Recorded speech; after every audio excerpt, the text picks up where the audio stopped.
Saudara Gubernur Aceh Muzakir Manaf mengukuhkan ulama karismatik Aceh, Tengku Haji Muhammad Ali atau yang dikenal dengan Abu Payapasi menjadi imam besar Masjid Raya Baitur Rahman pada Rabu 13 Agustus 2025.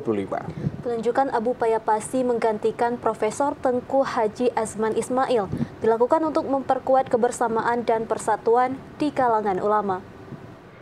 Gubernur Aceh Muzakir Manaf mengukuhkan Tengku Haji Muhammad Ali bin Tengku Haji Abdul Muttalib sebagai imam besar Masjid Raya Baitur Rahman, menggantikan Profesor Tengku Haji Azman Ismail pada Rabu sore kemarin di Masjid Raya Baitur Rahman Aceh.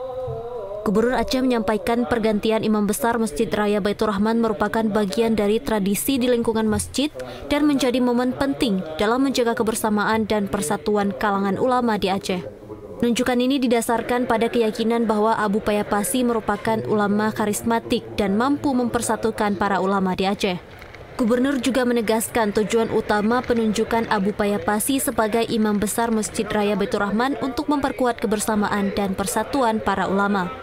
Gubernur meyakini pengelolaan Masjid Raya Baitur Rahman di bawah kepemimpinan Abu Payapasi mampu membawa perubahan lebih baik dari sebelumnya, serta mampu melaksanakan amanah dan kewajiban dengan sebaik-baiknya.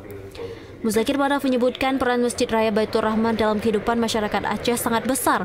Selain menjadi tempat ibadah, masjid ini juga pusat syiar Islam dan peradaban Aceh, serta ruang pendidikan dan kegiatan sosial kemasyarakatan. Ya, alhamdulillah sukses. Ya, kita harapkan sukses dan mudah-mudahan ke depan lebih baik lagi Masjid Baitur Rahman ini di bawah kepemimpinan Abu Payapasi.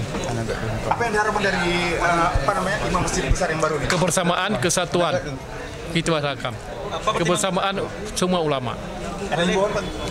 Ya, supaya lebih mantap lagi, lebih kebersatuan dan kesatuan para ulama semuanya di Aceh. Setelah pengukuhan, agenda dilanjutkan dengan penandatanganan SK dan prosesi pesiju atau tepung tawar oleh perwakilan ulama Aceh. Rangkaian kegiatan ditutup dengan ucapan selamat serta selawat bersama para jamaah yang hadir.